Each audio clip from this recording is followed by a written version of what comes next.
You're listening to a podcast of spurious morality.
Hello and welcome to a podcast of spurious morality. I'm Johnstone, and with me this week I have Mansoor.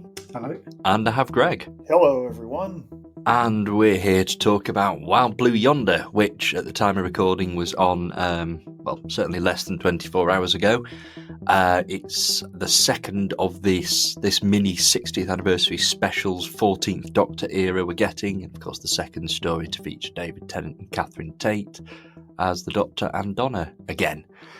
Very, very different to the Star Beast, this one. We said last week that the Star Beast was a very it was like a Russell T Davies series opener. It was very much sort of like Partners in Crime and Smith and Jones and Rose and that kind of thing. This was something very different. This is perhaps the kind of episode I'd say you get towards the end of a Russell T Davies series, one that's a bit more experimental and a bit braver maybe. So I'm thinking Blink or Midnight, that kind of thing, which I've seen quite a lot of comparison to. I've seen some comparison to Heaven Sent on Twitter as well. Heaven Sent obviously was a one-hander. This is, well, for the most part, this was a two-hander. So there's quite a bit we can compare it to. It's certainly the kind of episode that we've seen before, and indeed heard before, if you follow Big Finish. But I think that this definitely did quite a lot of work, sort of very low-key and quietly. So before we continue, obviously there are going to be spoilers for Wild Blue Yonder, so you've not heard it, you've not watched it yet, don't listen to this until you have. But in the meantime, I'm going to ask Mansoor what your thoughts were on it. Go ahead. Just a very good episode. The opening was kind of almost this little mini-sode separate to the rest of it that just kind of set a fun tone that then contrasts quite nicely with the rest of the episode. And I think, on balance, just quite well judged to do something as weird and unusual as this as the middle episode and have it perhaps sandwiched by two bigger, showier ones at the start and finish. So yeah, very much enjoyed it. And what about you, Greg? I thought it was really good. I was impressed that they made the decision to do such a spare, almost, I don't want to say empty, but a two-hander like this, since these are ostensibly, the 60th anniversary specials, to have something that's this pared down and doesn't, because the internet rumors about this too were just utterly ridiculous. I mean, I don't think there was a living doctor that wasn't rumored to be in this at one point or another, and I'm very happy that they just eschewed all of that and just decided to give us like one more really good, just straight up adventure with the Doctor and Donna, and I think it came across very well. It's a very creepy episode. It's unsettling in a way that we haven't had in a Doctor Who story in a very long time. It's got some very entertaining moments. It teaches us a lot about the characters. There's a lot of intense emotion that's sprinkled through it. It's just very, very good, and again, like, very surprising that they chose this route. But I shouldn't be surprised, I guess, because Russell Davis has, incredible instincts for this sort of thing and very much knows what he's doing. And that was on full display here yet again. Like, this was an excellent episode for me. Yeah, it's a very, very Russell T Davis episode. So before I compared it to Midnight, but I guess this is kind of what we'd get if Midnight had a massive budget. Midnight was almost entirely set on that one tiny vehicle set, and it helped. It was nice and claustrophobic, and this still felt claustrophobic, but it's got what I read in one review is probably the longest corridor we've ever seen in Doctor Who. The whole spaceship was massive, and the set was beautiful, and CGI definitely helped it look better. And I think it's arguably one of the first times that the CGI has been used to supplement what's there already, as opposed to kind of stand in for it or that kind of thing. It worked well. I think it blended beautifully, and that big budget's still on display, and it's great. It was a mix of effects, I think. Looking at some of the behind the scenes stuff, they did a lot of practical effects for the limbs and the hands and things. But then obviously, yeah, that corridor was extended with a lot of CGI, and this is similar to like the Meep. That I think they've gotten over the years so much better at blending practical and CGI elements, like much better than if you look back to the Slovene in 2005, where it didn't really mesh anywhere near as well. And I think it's very Doctor Who that, the effects, while they're, much better and much better integrated than what we've seen in the past. And, again, they're really showing off the budget that they have in these specials. It still looks a little bit cheesy, and I think that's perfect Yeah. Doctor Who. I think I almost prefer that to like a just completely straight, utterly convincing effect. Yeah, it wouldn't feel the same. But like for this story in particular, it kind of fits with that nightmarish quality of like not being quite right.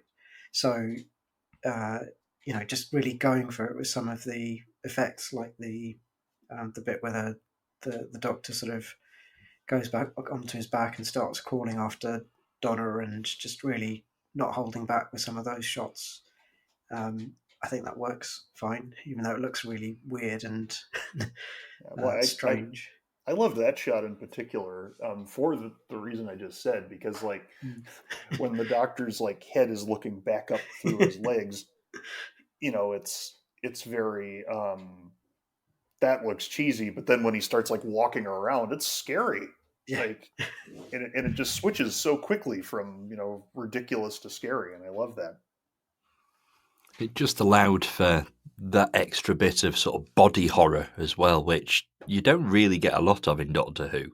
Um, the whole, well, just that whole thing, that whole kind of body being warped, messed about with image. We have had it before. We've had it in Silence the Library, and it seemed to be something that happened to Perry every 5 minutes. But yeah, I think it was used really effectively here, in the fact that, like you say, it was a combination of practical and CGI. It really allowed for something creepy, and it took a bit of getting used to. But looking back at some of the stills from it, and it just looks fantastic. It looks so bizarre. It looks like the sort of thing we're not used to seeing in Doctor Who, really. But yeah, absolutely fantastically done. And it's, I think we genuinely are doing stuff that they couldn't have got away with in sort of the noughties. The Slitheen, they were great at the time, but looking back now, they're not perfect. The Slitheen now do look, in some ways, as primitive as some classic Who effects, but that's it's fine. That's it's just the matching with the Slitheen. I think even at the time that stood out pretty badly. It was that bit in Downing Street when they jump between a pretty decent costume to CGI that just did not match in terms of movement and look. yeah. And Yeah, And they yeah, should like have just costumed it all the way. yeah, or like yeah, picked one or the other. But like the Meep is an example of how they've completely turned that around, and they've got like such an elaborate blend of practical and CGI in the Star Beast, and it all just works. Absolutely. So obviously this joins a fairly short list of Doctor Who stories that effectively only features the regulars. There really aren't many. As I said before, there's Heaven Sent. You've got Scherzo at Big Finish, and yeah, that's pretty much about it, really. The The odds, Edge you of know. Destruction. Yes, of course. And in some ways, it does absolutely nothing that any of those did. It's kind of a new take on it, and the fact that you had these two new body swapping creatures as the villains, nice unidentified villains, very very midnight there. Um, it kind of allowed for this sort of really brilliantly gripping story where it was just David Tennant and Catherine Tate on what is, as we've said, a gorgeous set. So, just kind of what are your thoughts on these kind of things, these two-handers, these bottle episodes, whatever you want to call them? Do you want to go first, Mansoor? Um, well, firstly, you don't really notice that it's a two-hander, I think, because it doesn't. Okay, the spaceship is deserted, but as an episode, it doesn't feel um, empty. It feels like there's a lot going on. It feels populated, and I think the thing that makes it work, or one of the things that makes it work in this situation, is we talked about the effects, but it's also the performance and how um, Catherine Tate and David Tennant don't just switch between doing their normal performance or doing a villain performance. They mix it in this really subtle way in places. Like when they're trying to pass themselves off as the Doctor or Donna, there's just like something behind the eyes or just something about the way they move that is just a little bit off. Um, and I think that's part that really, really ups the creepiness um, of of that whole setup. Um, yeah, and I think it's when you have uh, main cast members like Peter Capaldi or David Tennant or Catherine Tate, uh, it seems like a really obvious thing to give them a bit of a showcase to just be like the only performers you've got for the duration of the episode. And I think it paid off. Yeah, absolutely. I think it just sort of, you have got two incredible performers there. No one's ever going to debate that David Tennant and Catherine Tate are two of the best actors ever to go near Doctor Who. But yeah, they really pulled it off here. What do you think, Greg? Yeah, I think that whole bit about like the subtleties and the differences is absolutely correct. I mean, this is something that you could show in acting classes because of the choices that David Tennant and Catherine Tate make to indicate when they're playing the aliens versus when they're playing their actual characters. And sometimes you can't tell at all. Sometimes it's just like subtle little hints, like the smile is slightly more arrogant than it would normally be. And of course sometimes it's just a completely different performance and just outright alien. But I think that having that level of performance there really makes something like this work, because you effectively end up with four characters even though you have two actors.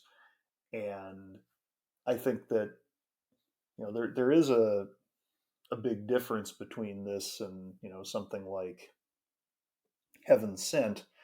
And I love Heaven Sent. It's maybe the best episode of Doctor Who we've ever had. It's utterly fantastic. But that is because it's only Peter Capaldi. That's something that's very like focused just on the Doctor, and and everything about it is either explicitly about the Doctor or metaphorically about the Doctor. Whereas here, I mean, you're still telling an adventure story. You're still telling a horror story, and it gives you some detail about the characters, but because you effectively have four characters instead of two, it still allows that to be spread out more.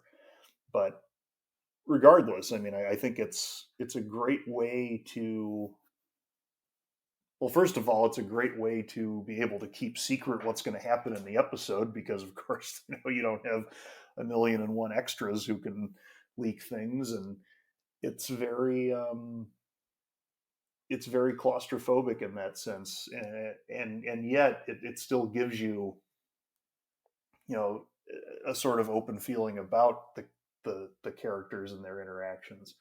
Um, I do think that this episode could have been done in the previous RTD era. You'd have to get rid of some of the chase sequences, but the basic concept of it would still work. And I think here, like, to be able to take that two-hander or four-hander or whatever you want to call it and blend it with the bigger budget and be able to set it in these much more expansive locations makes it very interesting, and it works very well. I think that really there are new opportunities for story selling now, and I do think that maybe we will see some Doctor Who stories that we've seen before sort of trotted out and given a very, very nice makeover, and maybe there is just a little bit more or something more interesting that can be done now there is this bigger budget. And I think this is just an example of that. It's just a very, very solid, good episode of Doctor Who, and it wasn't exceptional or special, inverted commas.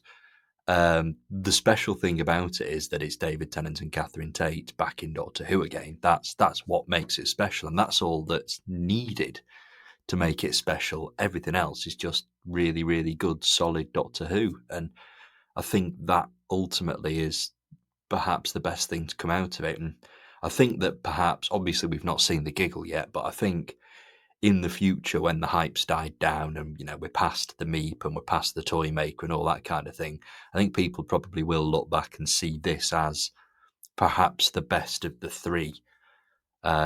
It might take a while to get there, but fan wisdom does change every now and again. So let's just address some of the rumours that sort of came with this episode, because it was very, very under advertised, very under promoted, and all of the big spoilers and all of the supposed leaks and that kind of thing that have come out are about the first or third episode. So this one was kind of the quiet one in the middle, and I think they've played that to their advantage, and they've sort of, I believe Russell T Davies has said they want to see what happens when you don't kind of overly push an episode, overly promote an episode, and overnight figures suggest that it's really not lost many viewers at all based on last week, but we won't sit here talking about viewing figures because we'd be here for the rest of time. But ultimately, it kind of allowed speculation to build up around this episode, and as Greg said earlier, at some point every surviving Doctor actor was definitely going to turn up in this without any shadow of a doubt, and Susan was in there, and Rose was in there, and all of this kind of thing. So just kind of, let's talk about some of these bonkers rumours that kind of surrounded it. I guess what I'm asking is, what did you go into it expecting, and what had you been led to expect, even if you weren't expecting it? So do you want to go first, Mansoor? I tried to avoid reading too much about rumors, but I did pick up on mentions of Matt Smith and doctors and something big. But then I think before the episode aired, uh, there was something with Russell T Davies that I saw in the weeks leading up where he pretty much debunked anything extraordinary in terms of cameos and returning characters. Now, he might have been bluffing, um, but I went into it with quite low expectations about some massive cameo or returning actor, which I think helped a little bit because you just kind of take the episode on its own terms. And I do get some people. I do totally see the point of view of people wanting like each of these three stories to be something monumental and like seismic, either in terms of story or in terms of changing something for the characters or challenging the characters. But I think we got like a lot of good character stuff in this story. And in terms of cameos and returning characters, I know it's not the 60th anniversary story, it's the centenary of the BBC. I don't really know how you would top Power of the Doctor in terms of honouring or referring back to the history of the whole show. Um, having all those classic Doctors and companions come back for such significant scenes in a story. That yeah, how do you you can't really go back to that well so soon after doing that last year. Um, so yeah, in terms of rumors, my expectations were low, and I think that helped because I just went in and tried to sort of see the story on its own terms.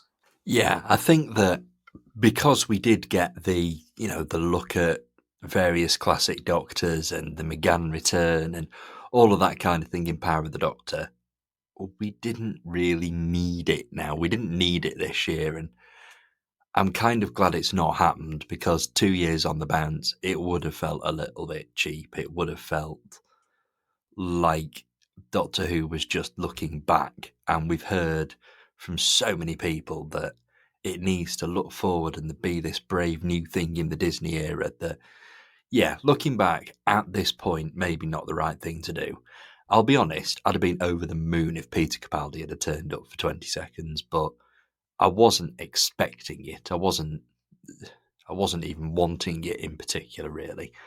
What about you, Greg? Rumours and that kind of thing?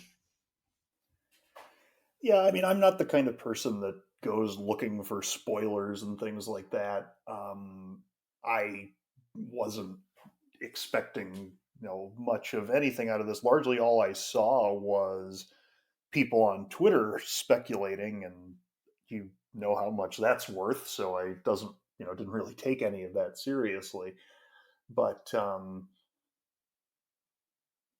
yeah, I mean, the fact that they didn't say anything about it is just naturally going to lead to rumor mongering. I mean, well, why wouldn't they say anything about it? And it turns out the answer is just so that you can go into this really like creepy, unsettling horror episode and be genuinely surprised by what's coming.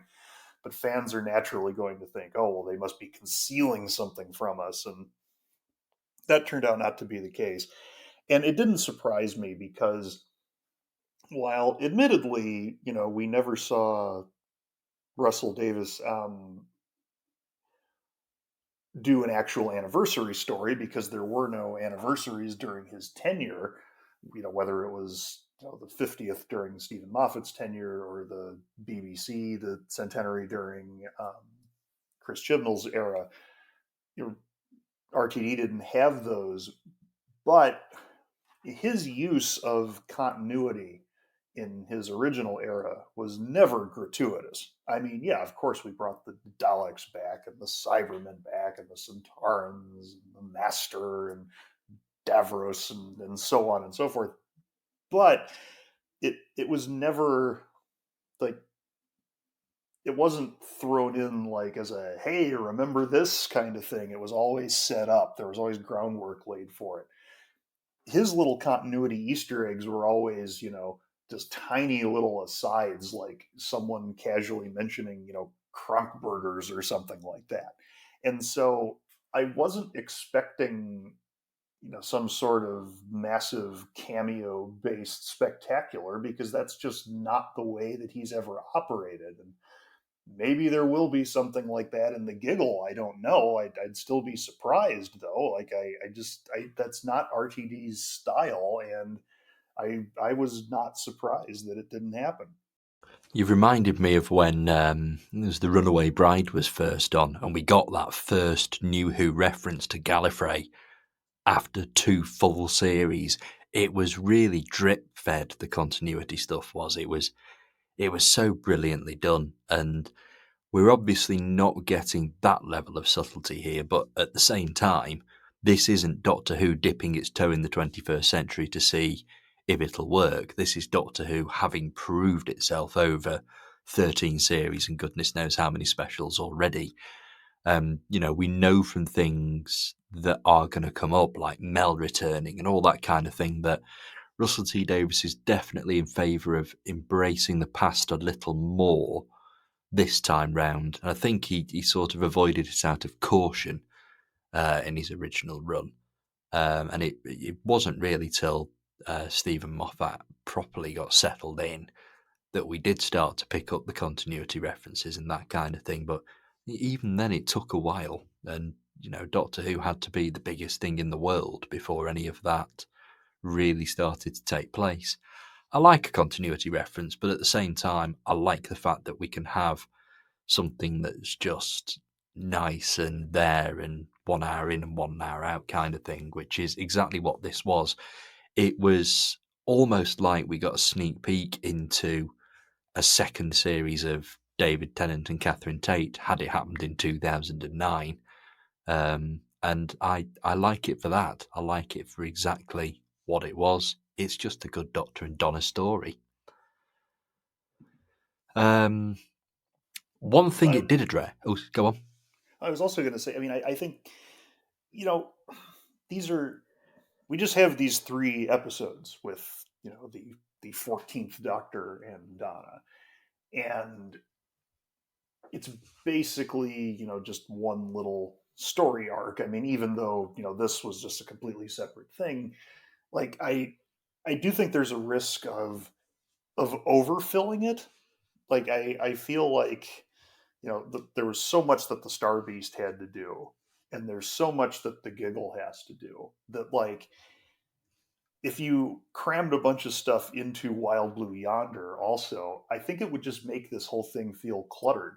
Like, I think you need this not just as like, hey, here's one last like traditional adventure with the Doctor and Donna, but like, hey, here's a point to take a breath after part 1 before we get into part 2. And I think it would be dramatically unsound to just turn this into just 3 hours of nothing but revelations and references and cameos and so forth. Yeah, it would have been very easy to make all of these specials too busy. And also we've kind of got, assuming that next week is going to be a big grand epic finale, we've kind of got 3 different types of Russell T Davies episode here.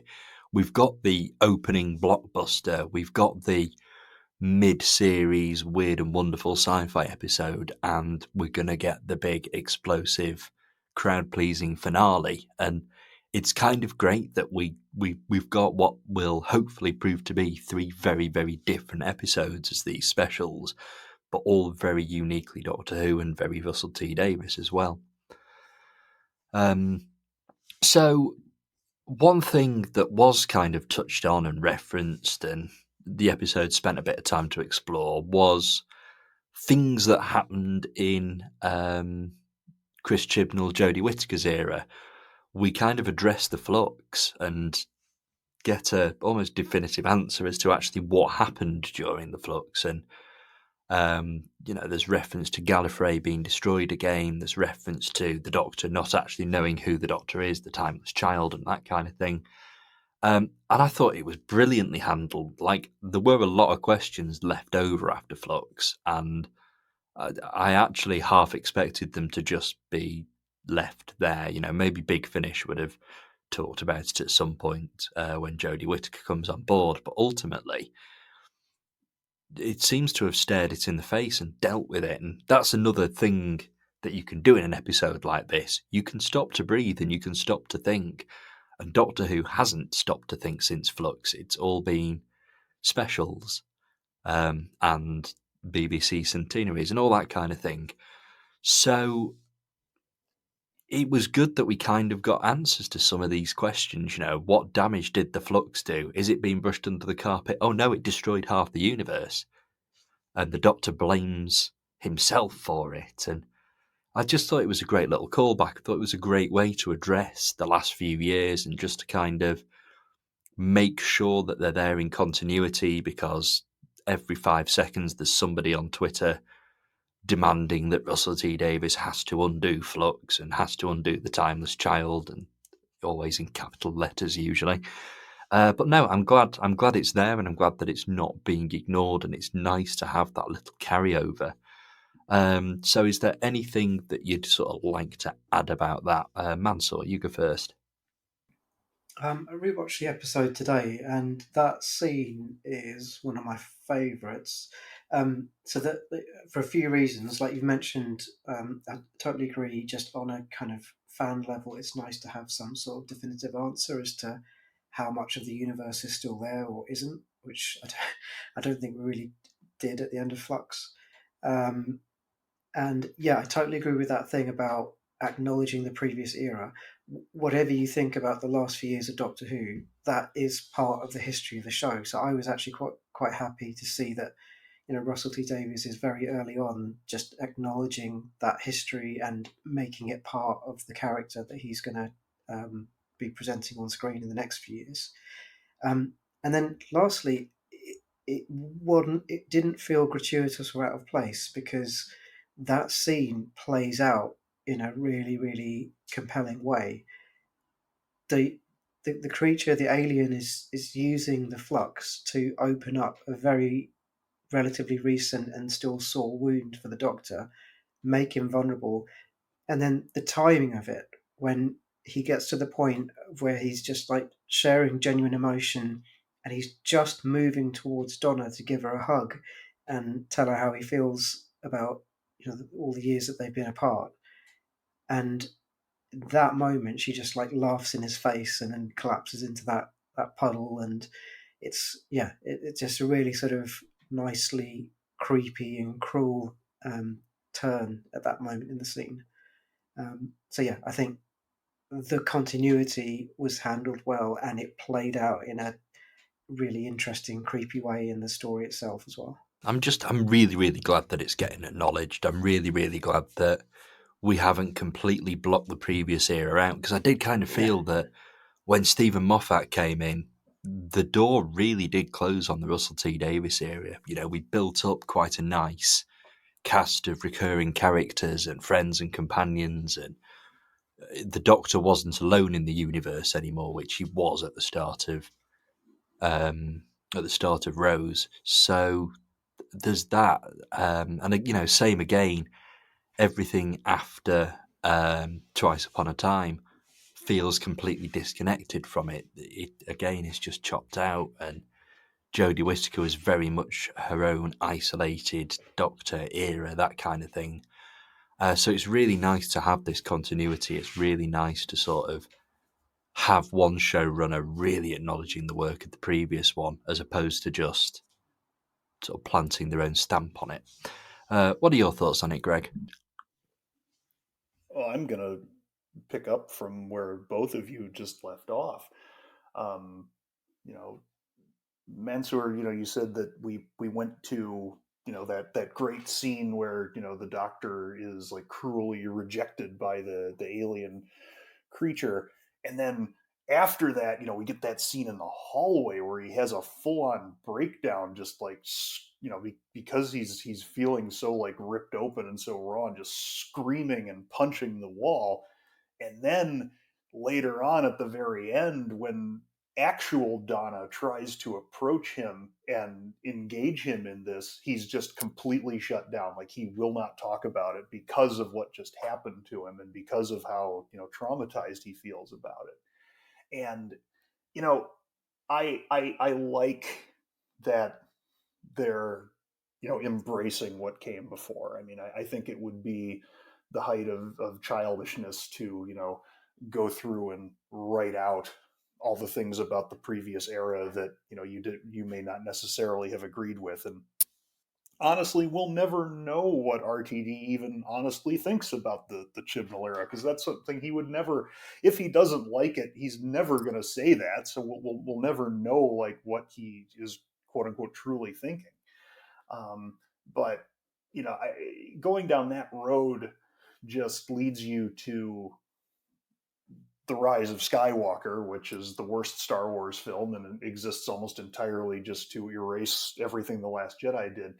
And that's what, something like that would be in Doctor Who. And so I'm very glad they don't do it.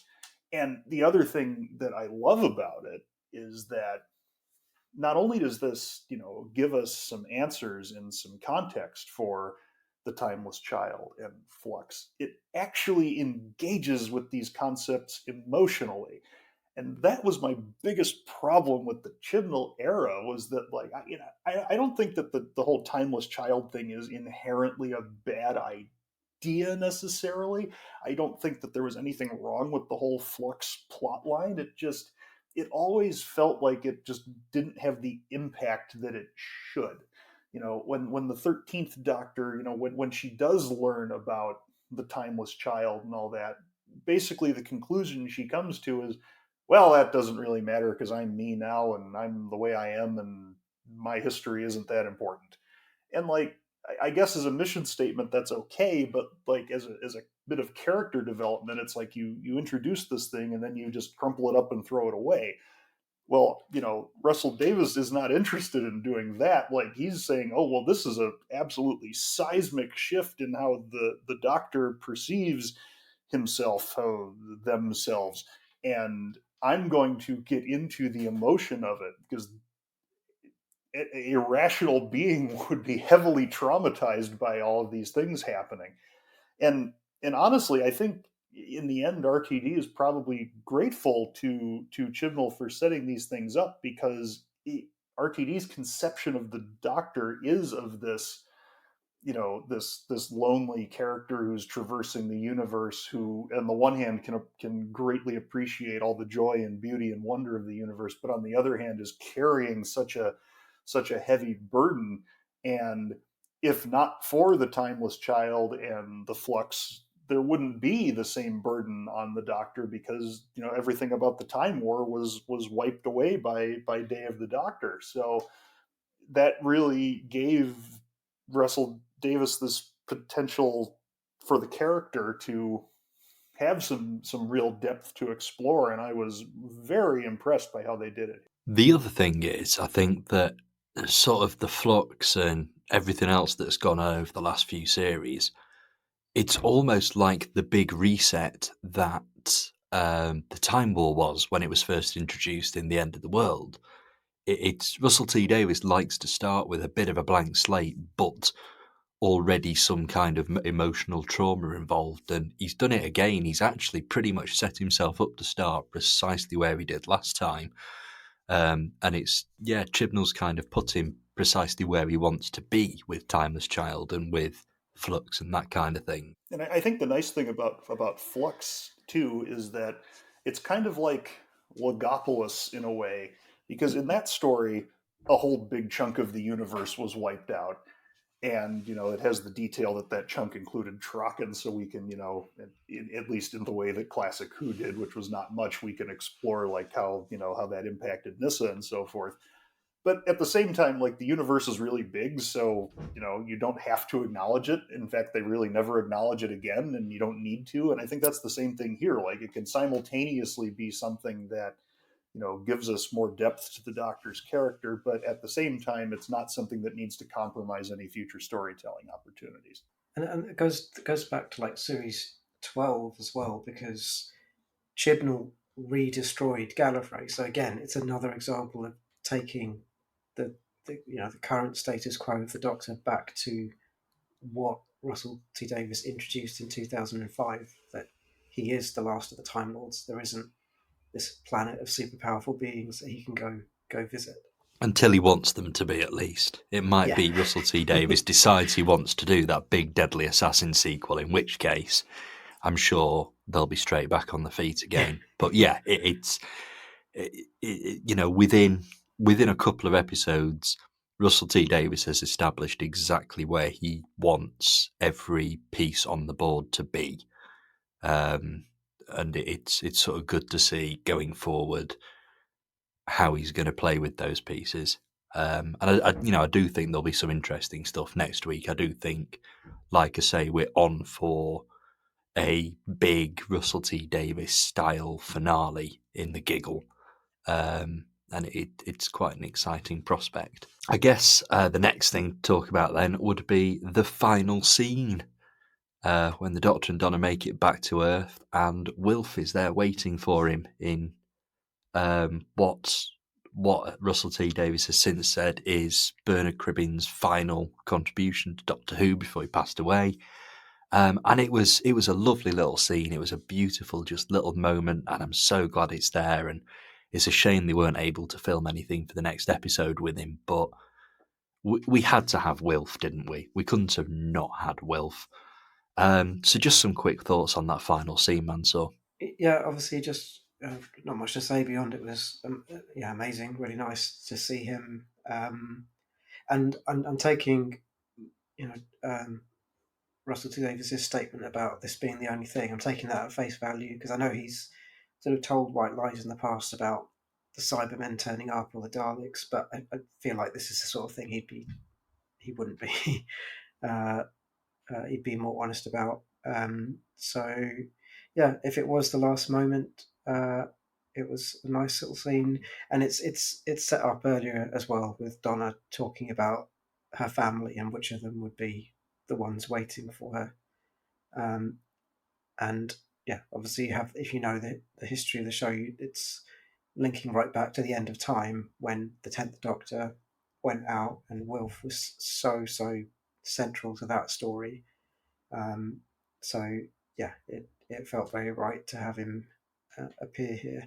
If he's not in next week's at all, which seems to be the case, I'm just hoping that maybe some of the other characters from Donna's family do get some time, because it'll be nice to see a bit more of Rose, and like Sylvia I'm really interested in as well, because like it's not made a huge deal of, but between the End of Time and the Star Beast, she seems to have gone on some really sort of interesting arc of mellowing out and becoming very super protective of Donna. So yeah, if there's no more Wilf, I hope that at least we get the next best thing, and maybe some mention of him by Sylvia, or her standing in for the role that he played in End of Time. Yeah, it certainly seems to be that the Doctor's final words to Sylvia in Journey's End kind of resonated a bit.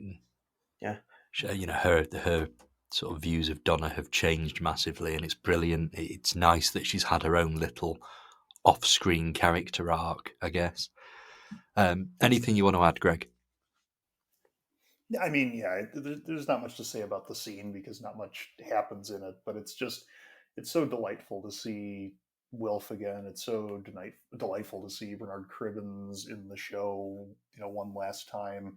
He from the behind the scenes, I mean, he was clearly having the time of his life, like, filming what he did, and it's just fantastic because Wilf is such a great character, and you can see just the pure joy on the Doctor's face when he sees Wilf, and it's because Wilf is strangely a character that knows the Doctor better than almost anyone in the history of the show. Like, the Doctor had more emotionally open and vulnerable conversations with Wilf than I think he did with anybody else, and just in just his short time on screen, like it's a genuinely beautiful relationship that they have, and it's so nice to be able to see it one last time. Yeah, it wasn't quite a goodbye scene, which would have been heartbreakingly lovely, but it's just so great to have him there and that he could be part of it. And he was as big a part of that sort of series 4 and End of Time as Donna was, as Sylvia was, and all that sort of thing. So yeah, it was absolutely wonderful that they just got him in there, even if it was for sort of just that one scene he was able to do.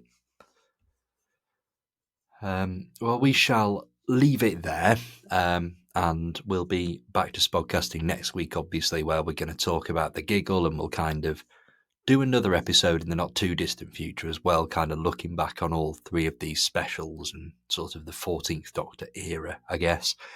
I have to admit that I have sort of read a few spoilers about, well, potential spoilers about next week's, and it certainly looks like it may head in an interesting direction. So I'm quite excited to see where the giggle actually goes. But so far, these specials have definitely been 2 out of 2.